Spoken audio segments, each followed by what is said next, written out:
Hello students, आप सभी का आपके अपने से यूट्यूब चैनल ओल्ड मैथ्स पे मैं आपका तहे दिल से स्वागत करता हूं। स्टूडेंट्स, कक्षा 12 के लिए गणित का चैप्टर नंबर पहला संबंध एवं फलन मैंने स्टार्ट कर रखा था और चैप्टर नंबर पहले के इससे पहले अपने 6 पार्ट जो है वो कंप्लीट पूरे हो चुके हैं और ये पार्ट नंबर आपका 7 है। और इस पार्ट नंबर 7 में मैं लगातार चलते हुए आपकी प्रश्नावली 1.1 के क्वेश्चन नंबर जो 1 था, क्वेश्चन नंबर जो मुख्य 1 था स्टूडेंट्स, उसमें रोमन में 1 से लेकर के 5 तक के क्वेश्चन है, जिनमें से क्वेश्चन नंबर रोमन में 4 तक इससे पीछे वाले पार्ट में अपन क्लियर कर लिए थे। तो स्टूडेंट्स, अपना क्वेश्चन नंबर पहला जो मुख्य है उसमें रोमन में 1 से लेकर 5 तक क्वेश्चन थे, जिनमें से रोमन में 4 तक के क्वेश्चन इससे पीछे वाले पार्ट में मैंने क्लियर करवा दिया था।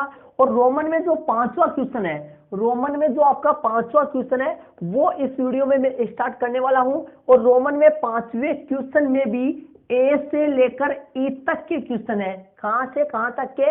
ए से लेकर ई तक के क्वेश्चन है। तो ये इस क्वेश्चन नंबर ए से मैं वीडियो को स्टार्ट करने वाला हूं। तो स्टूडेंट्स, प्रश्न नंबर मुख्य पहले का 5वां, पहले के 5वें में ए से मैं वीडियो को स्टार्ट करने वाला हूं। और यदि आपने इससे पीछे वाले पार्टों को नहीं देखा है तो मैंने कक्षा 12 के लिए चैप्टर नंबर पहले का अलग से प्लेलिस्ट बना दिया है और प्लेलिस्ट का लिंक आपको इसी वीडियो के डिस्क्रिप्शन बॉक्स में और साथ ही आई बटन पे लगा दिया है।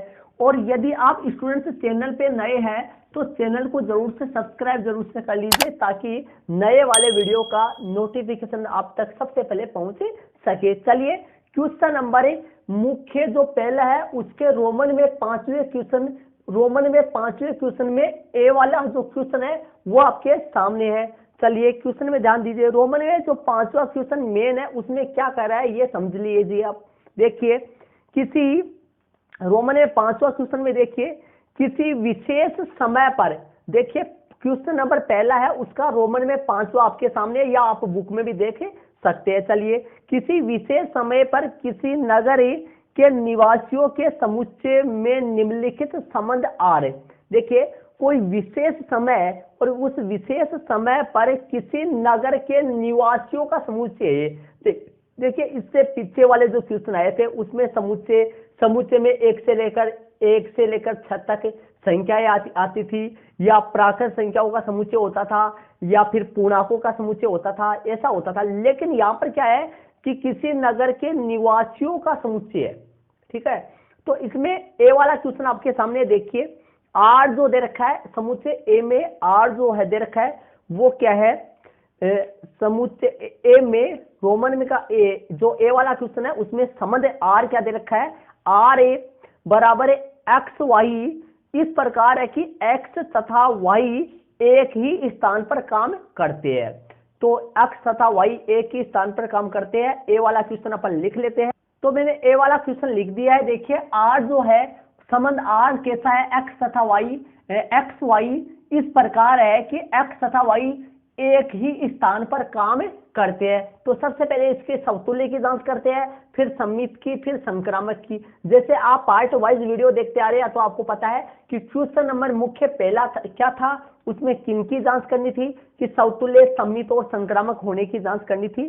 तो क्वेश्चन नंबर मुख्य पहला जिसमें समतुल्य सम्मित होने की जांच करनी थी अपने को, तो सबसे पहले इसमें समतुल्य की जांच अपन करते हैं। समतुल्य में क्या करना होगा स्टूडेंट, से खुद से संबंध होना चाहिए।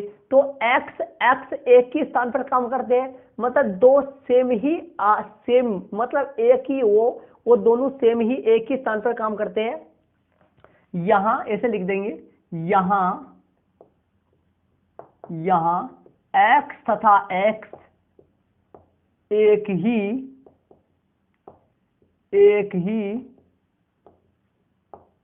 स्थान पर काम, एक ही स्थान पर काम करते हैं।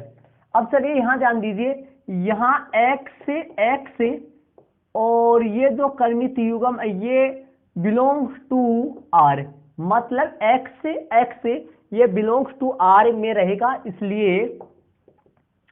इसलिए आर जो है वो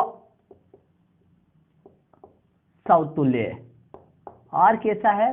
समतुल्य। कैसे? ध्यान दीजिए, x तथा x एक ही स्थान पे काम करते हैं, ये दोनों सेम ही है। x x मतलब वो एक ही निवासी है, ये सेम ही है। तो दो नहीं है, ये एक ही है और एक ही स्थान पे काम करते हैं वास्तव में एक ही स्थान पर काम करते हैं, इसलिए ये क्या हुआ? समतुल्य है। मतलब खुद का सेम ही है, दो नहीं है, एक ही है ये। चलिए, समतुल्य के बाद में सममित की जांच अपन करते हैं। सममित के लिए देखिए, यदि x y belongs to r, तो अपने को लाना क्या है? y x belongs to r, x y belongs to r लेकर अपन इससे क्या लाना है? y x belongs to r लाना है। ठीक है, तो इसका मतलब क्या हुआ? इसका मतलब ये हुआ कि x तथा, ये रहा इसका सारांश, x तथा y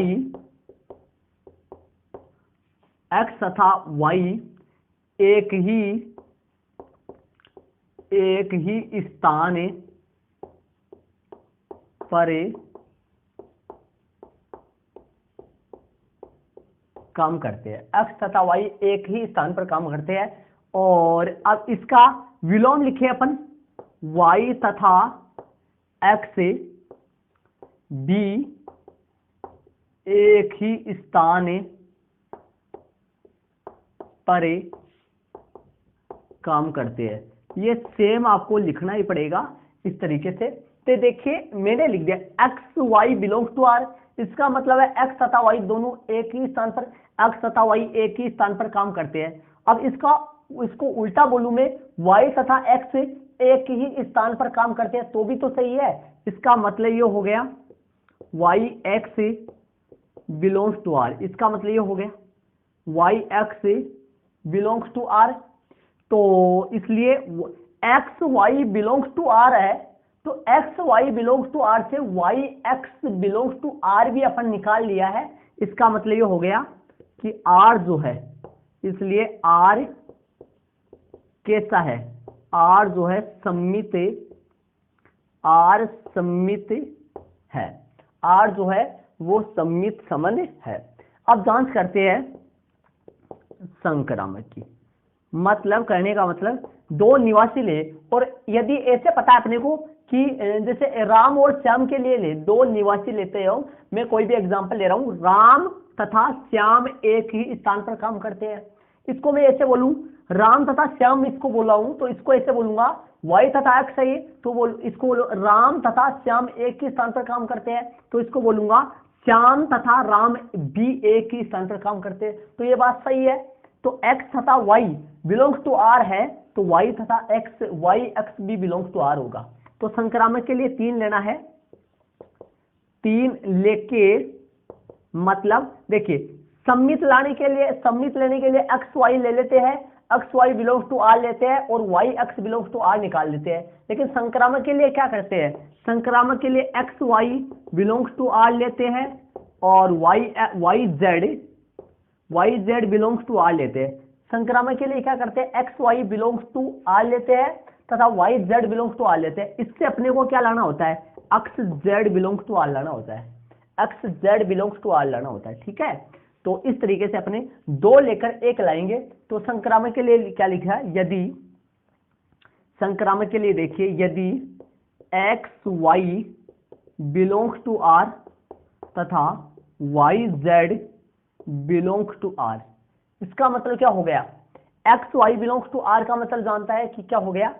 एक्स वाई, इसका मतलब हो गया एक्स तथा वाई एक ही स्थान पर काम करते हैं, एक ही स्थान पर काम करते हैं। ठीक है, तथा देखिए इसके लिए लिखा मैंने एक्स तथा वाई एक के स्थान पर काम करते हैं। अब तथा इसे मैं जोड़ देता हूं, तथा वाई जेड तथा वाई, यहां पर तथा आ रहा है बीच में, तो इसमें क्या करता हूं, इसमें और लगा देता हूं बीच में, ताकि इस तरह भी देखिए, ध्यान दीजिए, यहां पे तो अपने को तथा लगाना है क्योंकि पर्सन के मुताबिक यहां पे तथा है, लेकिन यहां पर बीच में और लगा लेते हैं, और यहां पे भी क्या लगा लेते हैं, और, ठीक है। y तथा z एक ही स्थान पर काम करते हैं, ठीक है।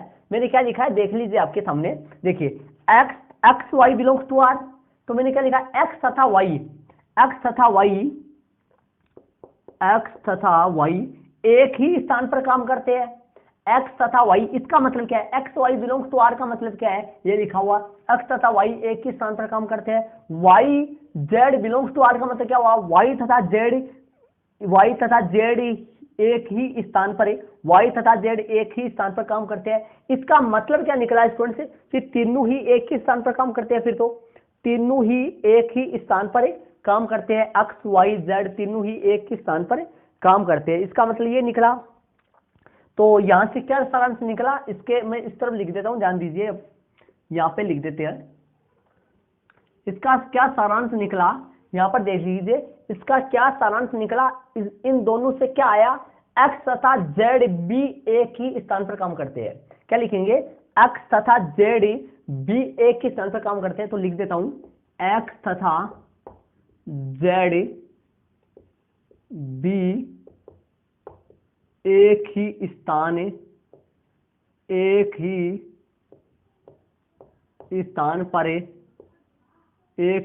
पर काम करते हैं। लिख दिया मैंने, एक्स तथा जेड भी एक ही स्थान पर काम करते हैं, एक ही स्थान पर काम करते हैं। इस थोड़ा नीचे लिख देता हूं, इसको आपको दिखाई नहीं देगा। एक्स तथा जेड भी एक ही स्थान पर काम करते हैं। अब देखिए, एक्स तथा जेड भी एक ही स्थान पर काम करते हैं, इसका मतलब ये हुआ x Z belongs to are होगा। क्या हो गया इसका सारांश, इसका सारांश हो गया X Z belongs to R आएगा, X Z B belongs to R आएगा। तो एक्स मैंने क्या लेके चला था, मैं X Y belongs to are, Y Z belongs to are, इससे क्या ले आया मैं, X Z belongs to are. इसका मतलब जो आर है, एक्स जेड बी एक ही स्थान पर काम करते हैं, इसका मतलब जो आर है वो संक्रामक भी है। तो लिख देता हूं यहां, इसलिए आर कैसा है, आर संक्रामक भी है। तो बताइए, आर जो है वो सम्मित भी है, समतुल्य भी है, संक्रामक भी है। तो लिख देते हैं अतः वाली लाइन में, अतः संबंध आर, जो संबंध आर है, संबंध आर समतुल्य सम्मित तथा संक्रामक है। ये आपके सामने इसका आंसर हो गया। तो जो दिया गया जो संबंध आर है वो समतुल्य भी है, समतुल्य भी है, सम्मित भी है और संक्रामक भी है। तो तीनों प्रकार का संबंध है ये। तो दिया रोमन में जो 5वां सवाल था उसका ए हो चुका है, इसको आप अपने नोटबुक में ऐड कर लीजिए।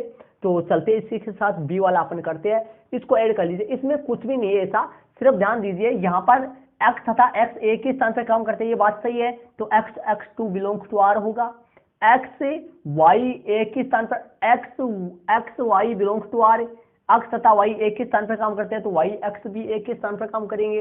इसका मतलब वाई एक्स भी बिलोंग्स टू आर भी होगा। तो x Y belongs to are है और इसका विलोम वाई एक्स भी बिलोंग्स टू आर है, तो मतलब आर जो है सम्मित है। अब एक्स वाई तथा Y Z belongs to are है, इन दोनों से अपने को एक्स जेड, देखिए x Y belongs to are, Y Z belongs to are, इससे अपने को x Z belongs to r आना चाहिए। क्या, x Z belongs to r आना चाहिए, जो कि मैंने ले आया। तो आर समतुल्य संक्रामक भी है। तो इनको आप ऐड कर लीजिए, ए वाला हो चुका है। चलिए बी वाले में अपन चलते हैं। तो चलिए बी वाला जो है वो संबंध आपके सामने है। प्रश्न नंबर मुख्य जो पहला है उसका 5वें क्वेश्चन का बी वाला संबंध मैंने लिख दिया है। संबंध आर एक्स वाई, एक्स तथा वाई एक ही मूल्य में रहते हैं। तो सेम उसी तरीके से प्रश्न है जो पीछे वाला प्रश्न था। तो देखिए क्या लिख देते हैं यहाँ, समतुल्य के लिए जांच करते हैं। सबसे पहले समतुल्य, तो समतुल्य के लिए जांच करते हैं। यहाँ पर समतुल्य लिखा हुआ है, समतुल्य के लिए जांच करते हैं। तो समतुल्य में क्या आएगा, यहां x तथा x, देखिए यहां x तथा x एक ही मोले में रहते हैं। x तथा x एक ही मोहल्ले में रहते हैं, सेम ही उसी तरीके का है जो पीछे वाला था। x तथा x एक ही मोहल्ले में रहते हैं, मतलब ये x तथा x दो नहीं है, एक ही है। खुद का खुद से संबंध ले रहे हैं ना, इसलिए दो नहीं है, कितने हैं, एक ही है। x तथा x एक ही मोहल्ले में रहते हैं, इसका मतलब ये हो गया कि x y belongs to r आएगा तब, इसलिए r जो है वो कैसा है, r जो है वो समतुल्य है, r समतुल्य हो गया। अब जांच करते हैं किसकी, सममित की, सममित के लिए जांच करते हैं। सममित में क्या लेते हैं, यदि x, y belongs to r है, तो अब इससे क्या निकालेंगे, y, x बिलोंग्स टू, इसका उल्टा निकालेंगे, मतलब y, x belongs to r निकालेंगे। ठीक है, ये है x, y belongs to r है, इसका उल्टा निकालेंगे। इसका मतलब क्या हुआ कि x तथा y एक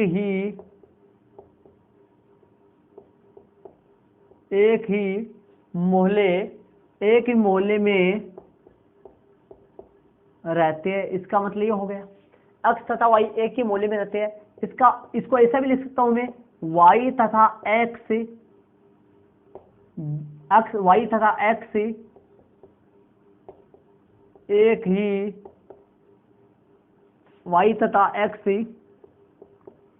एक ही मोहल्ले में रहते हैं। ठीक है, अब क्या है, इसको यदि देखिए x, y belongs to r है, तो इसका मतलब हो गया x तथा y एक ही मोहल्ले में रहते हैं। अब इसको ऐसे भी लिख सकता हूँ, y तथा x एक ही मोहल्ले में रहते हैं, इसका मतलब हो गया y, x belongs to r आएगा। ठीक है, इसलिए r कैसा हो गया, r कैसा है, r सममित है। अब जांच करते हैं किसके लिए, संक्रामक के लिए जांच करते हैं। चलिए संक्रामक में दो लेते हैं अपन, यदि x, y belongs to r है, तथा x, y तथा इसमें आ रहा है, तो यहां पर और ले लेते हैं पीछे वाले पर्सन की तरह, और y, z belongs to r है। इन दोनों का मतलब क्या हो गया, देख लीजिए, इन दोनों का सारांश लिख देते हैं। इसका सारांश क्या हुआ है, इसका देख लीजिए, इसका है x तथा y एक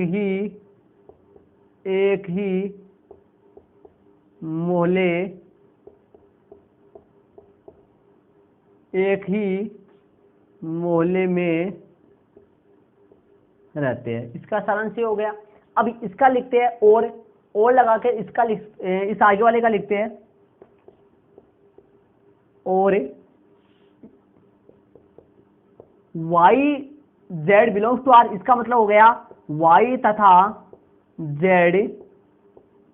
एक ही मोहल्ले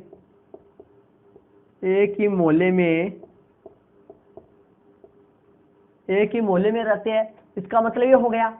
अब इससे क्या आया, देखिए x तथा y एक ही मोहल्ले में रहते हैं, और y तथा z एक ही मोहल्ले में रहते हैं, तब इससे क्या निकला, x तथा z भी एक ही मोहल्ले में रहेंगे, इसका मतलब ये हो गया। तब इससे क्या निकला, देखिए इससे मतलब ये निकला कि x, z belongs to r होगा, x, z belongs to r होगा, तब r क्या होगा, r संक्रामक संबंध भी होगा, इसलिए r संक्रामक भी है। तो अतः वाली लाइन में लिख देते हैं, अतः संबंध दिया गया संबंध, या वैसे भी लिख देते हैं संबंध, अतः संबंध आर सौतुल्य सममित तथा संक्रामक, सौतुल्य सममित तथा संक्रामक है। मतलब ये जो संबंध आर है ये सौतुल्य भी है, सममित भी है और संक्रामक भी है, मतलब तीनों प्रकार का है। तो ऐसा संबंध जो सौतुल्य भी है, सममित भी है और संक्रामक है, वो एक तुल्यता संबंध कहलाता है। तो ये अपना बी वाला हो चुका है, तो इसको आप अपनी नोटबुक में जरूर ऐड कर लीजिए। बी वाला भी हो गया है, तो चलते हैं सी वाले में, इसको ऐड कर लीजिए। ए वाला बी वाला दोनों सेम ही है और दोनों ही तीनों प्रकार के संबंध आए हैं, सौतुल्य भी आया है, सममित भी है और संक्रामक भी है। चलिए सी वाले में अपन चलते हैं। तो चलिए तीसरा जो है वो सी वाला आपके सामने है। संबंध आर क्या कह रहा है, एक्स वाई से ठीक 7 सेमी लंबा है। एक्स वाई संबंध का मतलब है, एक्स और वाई में क्या संबंध है कि एक्स वाई से ठीक 7 सेमी लंबा है। ठीक है, मतलब एक्स जो है ना वो वाई से ठीक 7 सेमी लंबा है। ठीक है, एक्स वाई से ठीक 7 सेमी लंबा ही दे रखा है। चलिए अब सौतुल्य के लिए जांच करते हैं। सौतुल्य में दो नहीं होंगे, एक ही होगा। तो कोई खुद से, कोई भी व्यक्ति, कोई भी निवासी वो खुद से 7 सेमी लंबा कैसे हो सकता है, नहीं हो सकता। मतलब तो सौतुल्य नहीं होगा, ये कैसा नहीं होगा, सौतुल्य नहीं होगा। तो अपन लिख देते हैं कि हम जानते हैं कि हमें जानते हैं कि एक्स से ठीक 7 सेमी लंबा नहीं हो सकता। एक्स से ठीक 7 सेमी लंबा नहीं हो सकता। एक्स हम जानते हैं कि एक्स से ठीक 7 सेमी लंबा नहीं हो सकता। जो मतलब कहने का मतलब ये हुआ स्टूडेंट्स कि एक्स मतलब दो सेम है। जैसे मैं हूं तो मैं अपने आप से 7 सेमी लंबा कैसे हो सकता हूं, है ना। तो कहने का मतलब खुद अपने आप है, कोई भी अपने आप है, वो 7 सेमी लंबा कैसे हो सकता है, नहीं हो सकता। हम जानते हैं कि एक्स से ठीक 7 सेमी लंबा नहीं हो सकता। ठीक 7 सेमी, ठीक दोनों लिखना चाहो तो आप 2 बार लिखना चाहो तो देखो प्रश्न के मुताबिक ठीक 7 सेमी लंबा नहीं। देखिए हम जानते हैं कि एक्स से ठीक 7 सेमी लंबा नहीं हो सकता। इसका मतलब ये हुआ कि x, y belongs to r. देखिए x, बिलोंग्स टू आर नहीं आएगा। x belongs to r, not belongs to r. ठीक है, इसलिए r जो है, इसलिए r कैसा नहीं है, r सौतुल्य, r जो है वो सौतुल्य नहीं है। r जो है वो सौतुल्य संबंध नहीं है, r सौतुल्य नहीं है। चलिए जांच करते हैं अब किसके लिए, सममित के लिए जांच करते हैं। मतलब कोई भी अपने आप से 7 सेमी लंबा नहीं हो सकता, इसलिए ये सौतुल्य नहीं है। सममित की जांच अपन करते हैं। तो सममित में क्या करते हैं, यदि x Y belongs to are है, इसका मतलब क्या है, एक्स वाई से ठीक 7 सेमी लंबा। इसका मतलब ये हुआ कि एक्स वाई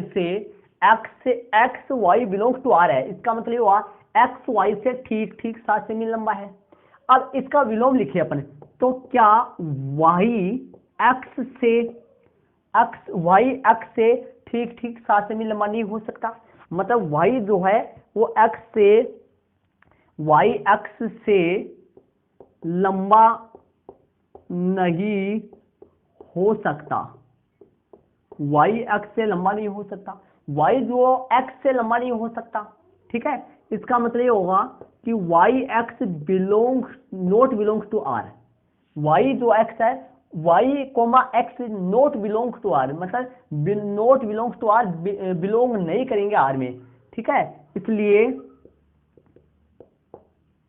आर जो है वो कैसा है, सम्मित नहीं है, तो आर सम्मित भी नहीं है। चलिए संक्रामक के लिए देखते हैं, संक्रामक की जांच अपन करते हैं। संक्रामक के लिए देखते हैं, यदि x comma y belongs to are तथा, और क्या लेते हैं, x comma y belongs to are तथा y comma z belongs to r, ये मैंने दोनों ले लिया। इनका मतलब क्या है दोनों का, देखिए इनका, इसका सारांश क्या है, x y से ठीक ठीक 7 सेमी लंबा है, y x से ठीक ठीक 7 सेमी लंबा है, और तथा y z से ठीक ठीक YZ से ठीक ठीक 7 सेमी लंबा है। देखिए x y से ठीक ठीक 7 सेमी लंबा है। x जो है ना, x जिस किसे, ये नाम है कोई निवासी, मतलब 3 व्यक्ति है, तो देखिए पहला व्यक्ति दूसरे व्यक्ति से 7 सेमी लंबा है। ठीक का मतलब एकदम करेक्ट 7 सेमी लंबा है। कौन है, x है, किससे है, y से है, और y z से 7 सेमी लंबा है। तो बताइए x z में क्या, x और z में क्या फर्क रहेगा। x जो है वो x y से 7 सेमी लंबा है, ठीक है, x y से 7 सेमी लंबा है, और y जो है वो z से 7 सेमी लंबा है, ठीक है। तो x जो है वो z से 14 सेंटीमीटर लंबा हो गया। कितना हो गया, 14 सेंटीमीटर लंबा हो गया। ठीक 7 सेमी लंबा नहीं हुआ, बल्कि x और y में संबंध क्या होना चाहिए, x जो y से ठीक 7 सेमी लंबा होना चाहिए, बल्कि x और z में x जो है वो z से ठीक 14 सेंटीमीटर लंबा हो जाएगा। कितना, ठीक 14 सेंटीमीटर लंबा हो जाएगा।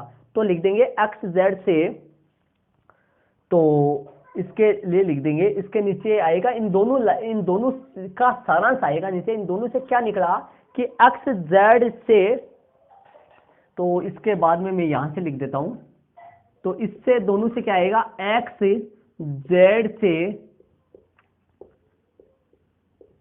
ठीक x z से ठीक 14 सेंटीमीटर लंबा होगा। x z से 14 सेंटीमीटर लंबा होगा, 7 सेंटीमीटर लंबा नहीं होगा, ठीक है। x जो z से 14 सेंटीमीटर लंबा होगा, तो यहां से क्या निकला, x comma z not belongs to r, इसलिए r जो है, संबंध जो r है वो क्या नहीं है, संक्रामक नहीं है। संबंध r संक्रामक भी नहीं है। तो अतः वाली लाइन में लिख देते हैं, जो संबंध r है वो सौतुल्य भी नहीं है, और सम्मित भी नहीं है, और संक्रामक भी नहीं है। तो अतः वाली लाइन में लिख देते हैं, अतः दिया गया संबंध r न तो सौतुल्य है, न ही सम्मित है, तथा न तो सौतुल्य है, न ही सम्मित है, तथा न ही संक्रामक है। ये मैंने आपके सामने लिख दिया है। तो देखिए दिया गया जो संबंध R है वो न तो सौतुल्य है, न ही सम्मित है, और न ही संक्रामक है। तो ये अपना आंसर आ चुका है। ये 5वें का सी वाला पार्ट हो चुका है। इसको आप अपनी नोटबुक में ऐड कर लीजिए। चलते हैं डी वाला अपन करते हैं। तो चलिए डी वाला आपके सामने है। संबंध R देख लीजिए, R बराबर एक्स वाई इस प्रकार है, एक्स वाई इस प्रकार है कि जो x है वो y की पत्नी है, x y की पत्नी है, ठीक है। तो चलिए सौतुल्य की जांच अपन सबसे पहले कर लेते हैं। तो समतुल्य के लिए देखते हैं कि समतुल्य समतुल्य क्या होता है, खुद का खुद से संबंध। तो बताइए खुद, कोई भी खुद अपने आप की पत्नी हो सकता है क्या? मतलब खुद अपने स्वयं की पत्नी हो सकता है? कभी नहीं हो सकता ऐसा, तो समतुल्य नहीं होगा ये। ठीक है, तो देख लीजिए सबसे पहले समतुल्य के लिए देखते हैं। समतुल्य में हम जानते हैं कि x जो है x की पत्नी नहीं हो सकता, अर्थात x जो x की पत्नी नहीं हो सकता। इसका मतलब जो अपने आप है, कोई खुद अपनी पत्नी नहीं हो सकता। तो हम जानते हैं कि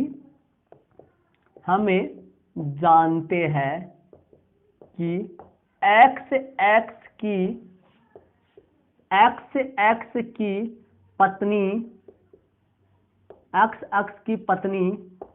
x जो है वो x की पत्नी नहीं हो सकती। ठीक है, हम जानते हैं कि x की पत्नी नहीं हो सकती। हो सकती है क्या? नहीं हो सकती। मतलब कोई भी खुद अपने आप की पत्नी हो सकती है क्या? कभी नहीं हो सकती। कोई खुद अपने, तो अर्थात कोई भी खुद अपनी पत्नी नहीं हो सकता। कोई भी खुद अपनी पत्नी नहीं हो सकता। ठीक है, इसका मतलब हो गया कोई भी खुद अपनी पत्नी नहीं हो सकता। तो x में जो है वो बिलोंग्स टू r नहीं होगा। x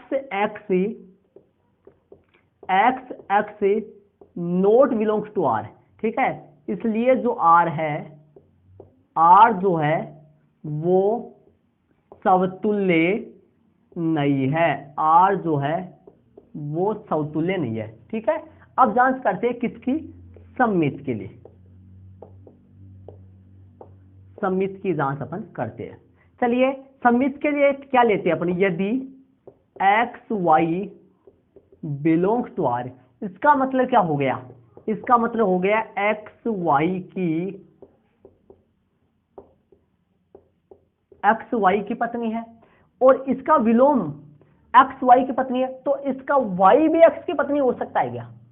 नहीं हो सकता ना। एक्स वाई की पत्नी है तो वाई एक्स की पत्नी नहीं हो सकता। तो अपन लिख देंगे वाई एक्स की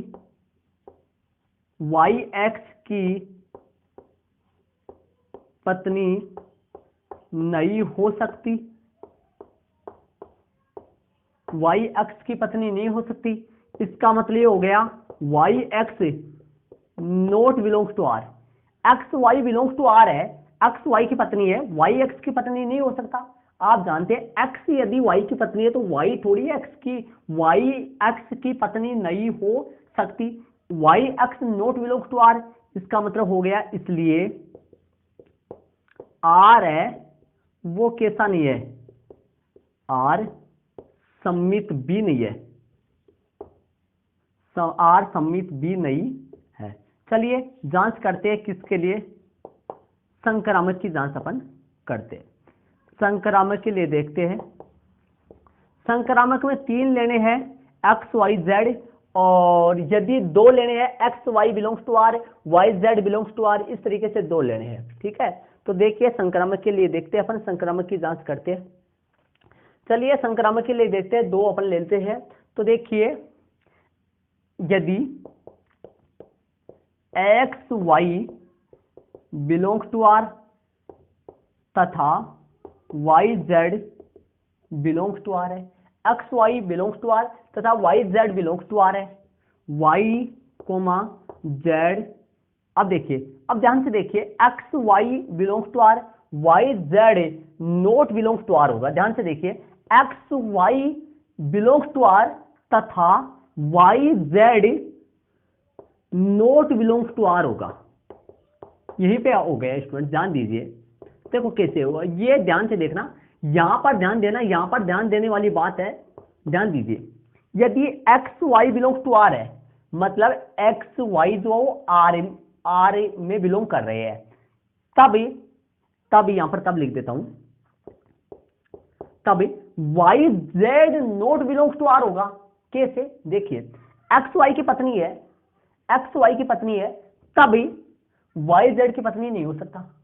कैसे, सुनिए, एक्स यदि वाई की पत्नी है, एक्स वाई की पत्नी है, तो बताइए एक्स जो है वाई की पत्नी है, तो वाई कौन है, वाई मेल है, वाई पुरुष है, समझ रहे हो। एक्स वाई की पत्नी है तो वाई पुरुष है, तो बताओ वाई जेड की थोड़ी पत्नी हो सकता है, वाई तो खुद एक पुरुष है। वाई एक्स वाई, यहां से अपने को यह पता चल रहा है एक्स वाई की पत्नी है, वाई पुरुष है, तो बताओ वाई जेड की थोड़ी पत्नी हो सकता है, क्योंकि वाई तो खुद एक पुरुष है ना।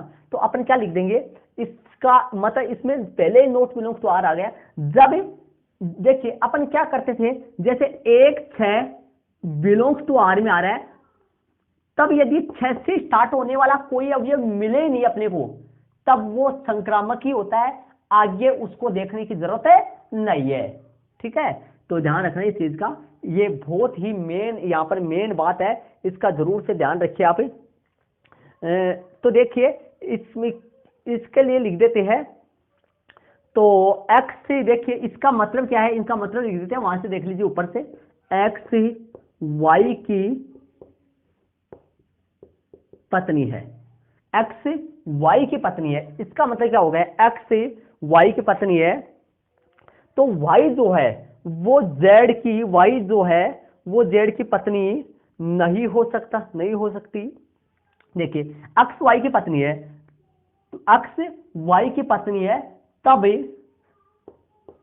या तथा भी लिख सकते हैं यहां, तब वाई जेड की पत्नी नहीं हो, वाई जेड की पत्नी नहीं हो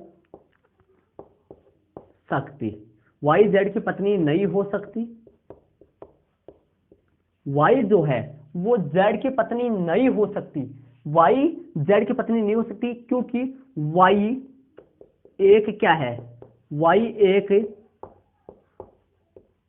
एक पुरुष है, वाई क्या है, एक पुरुष है। कैसे पता चला, एक्स वाई की पत्नी है, तो एक्स वाई की पत्नी है, तो वाई तो एक पुरुष ही है ना, इसलिए वाई जेड की पत्नी नहीं हो सकती, वाई जो है वो जेड की पत्नी नहीं हो सकती। वाई जेड की पत्नी इसलिए नहीं हो सकती क्योंकि वाई एक पुरुष है, तो इसका मतलब ये हो गया ये संक्रामक है। क्या है, ये संक्रामक है, इसे मत बोलना संक्रामक नहीं है, संक्रामक ये है। क्यों नहीं है, सॉरी क्यों है, इसलिए है, स्टूडेंट ध्यान दीजिए, जब यदि एक कण्वित को मिले और दूसरा मिल ही नहीं रहा है, तो ये संक्रामक है, इसको जांच करने की जरूरत नहीं है। तो अपन लिख देंगे, इसलिए आर संक्रामक, इसलिए आर जो है वो संक्रामक है, इसलिए आर जो है यहां पर वो संक्रामक है। अतः वाली लाइन लिख देते अपन, अतः संबंध आर न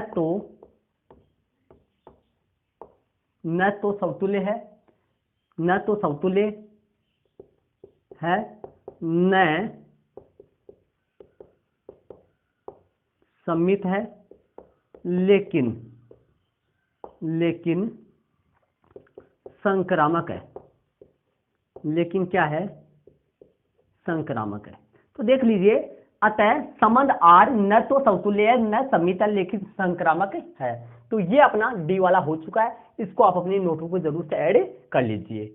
देखिए इसमें साफ नजर आ रहा है, पहला तो सम्मित समतुल्य इसलिए नहीं है क्योंकि कोई भी खुद अपना स्वयं का थोड़ी पत्नी हो सकता है, इसलिए। और दूसरा सम्मित इसलिए नहीं है, एक्स वाई की पत्नी है, तो वाई थोड़ी ना एक्स का पत्नी हो सकता है, नहीं हो सकता।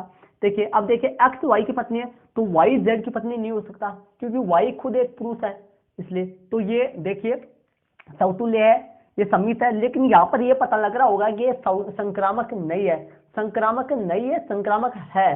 क्यों है ये, ध्यान दीजिए, जब यदि x अपन 2 लेते हैं, संक्रामक के लिए पहले 2 लेते हैं, एक्स वाई बिलोंग कर रहा है आर में, एक्स वाई मैंने परिवार समीकरण लिखवाया था, A B belong to are है, B C belong to are है, तब A C belong to R अपने पास आना चाहिए। लेकिन ध्यान रखना, जब A B belongs to are है, B C belongs to R हो, तब अपने को ढूंढना है कि A C B belongs to are है या नहीं है।